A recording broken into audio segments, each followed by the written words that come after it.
Welcome back to another BuzzTV 6 tutorial. This video will show you how to create your own custom favorite channel groups.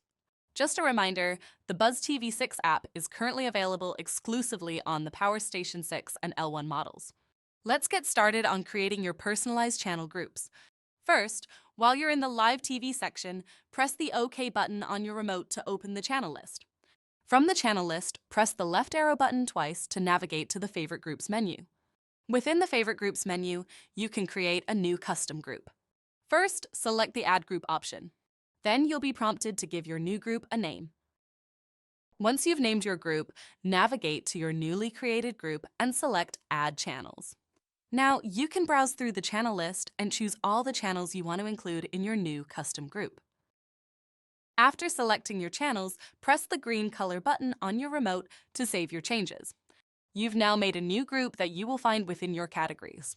You can repeat these simple steps to create as many custom favorite groups as you like. To learn how to edit your custom-made groups and the main channel categories within Live TV, be sure to check out the video linked in the description below. Thanks for watching!